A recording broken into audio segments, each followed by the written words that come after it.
こちらも凝ってる状態ですね。シーフードミックスから出てくるこの液体、旨味ですね。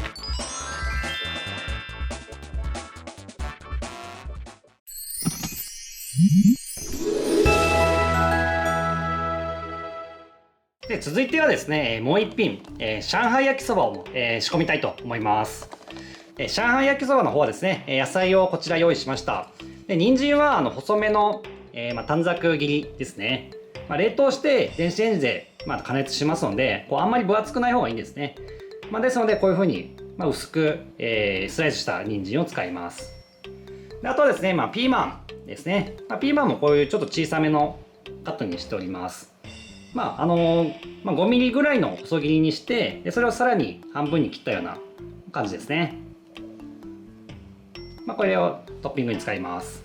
あとはですね、麺を同じように入れたいと思います。この焼きそばの麺使いますね。でこれもこう揉んでから中に入れます。で出す時にもこんな感じでほぐしてあげるといいですね。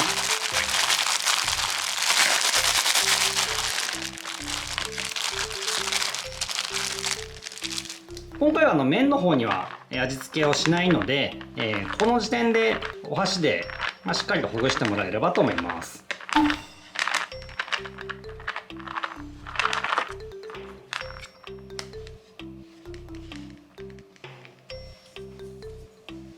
でここに先ほどの野菜ですね、カットしたもの、人参とピーマンをトッピングします。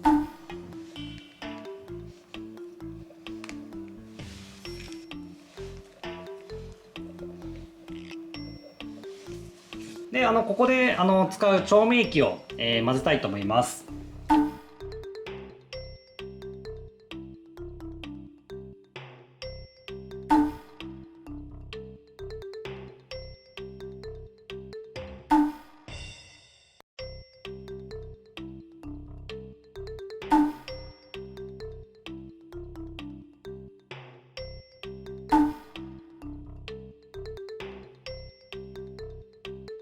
で調味料入れたら、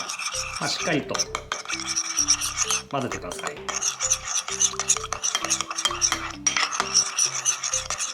で混ぜたら、先ほどのコンテナにかけちゃいます。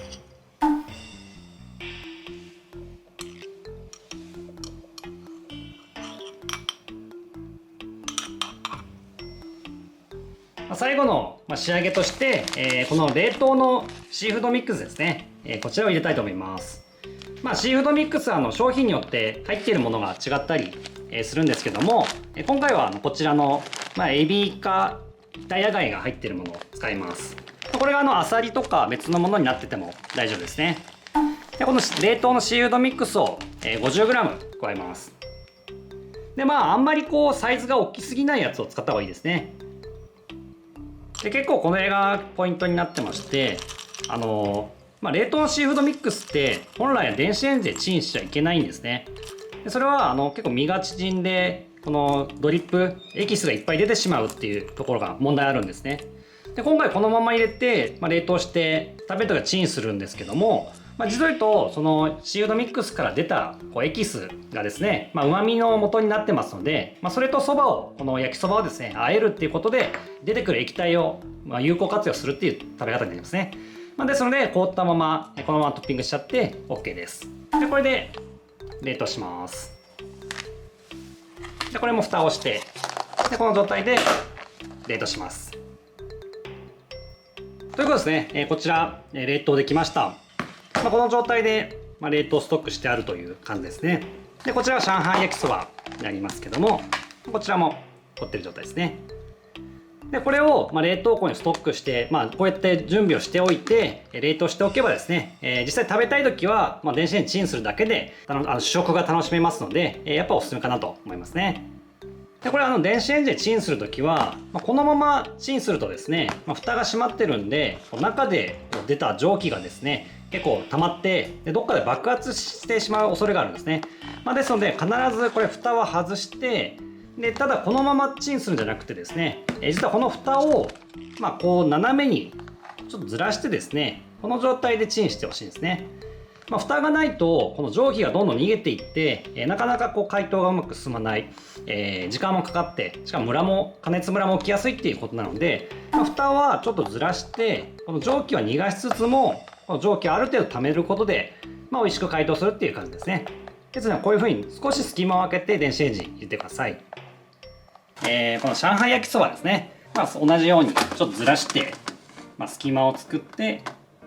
で電子レンジでチンします。でこちら600ワット5分ですね。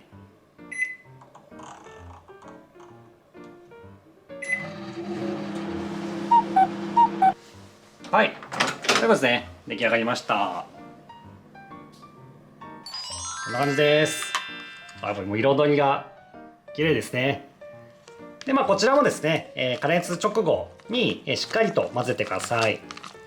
調味料がやっぱり固まって部分的に辛くなったりもしますので、ここでしっかりと混ぜていただくといいですね。であとはこの冷凍のシーフードミックスから出てくるこの液体、うまみですね、これもしっかりとそばに、絡めてあげると、美味しくなりますね。ということでね、出来上がりました。じゃあ早速食べたいと思います。やっぱりですね、このオイスターソースが効いてますので、すごくその香りがやっぱいいですね。じゃあいただきます。おいしい。やっぱオイスターソースのこの旨味がすごい効いてるので、すごく本格的な味になってますね。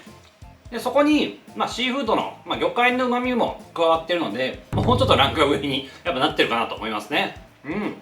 はい、ということですね、今回はコンテナ冷凍レンチン簡単台湾混ぜそば&上海焼きそばを作りました。いかがでしたでしょうか。今回そのコンテナ冷凍ということで作りましたけども、やっぱこの麺系のコンテナ冷凍もすごくおすすめで、やっぱそれだけで美味しく満足できるという、しかもレンチンで簡単っていうところがおすすめかなと思います。ですのでシンプルな麺と調味料という組み合わせでもいいんですけども、そこに具材なんかもやっぱ入れていただくとですね、より満足度上がるんじゃないかなと思います。であとコンテナ冷凍全般で言えることなんですが、電子レンジでの、解凍方法の時間が、設定はしてあるんですけども、やっぱりご家庭の電子レンジによってそのマイクロ波のかかり具合っていうのはちょっと変わってきますので、まだ冷たいとかですね、ちょっとまだ火が通ってないんじゃないかという場合は、追加で数十秒追加していただくといいかなと思います。ということでね、ぜひこのコンテナ冷凍皆さんも試していただければと思います。ということでですね、このチャンネルではですね、おすすめの冷凍食品を紹介したり、家庭できる簡単便利で美味しい冷凍レシピなんかをご紹介しております。それではまた次回の動画でお会いしましょう。冷凍 OK。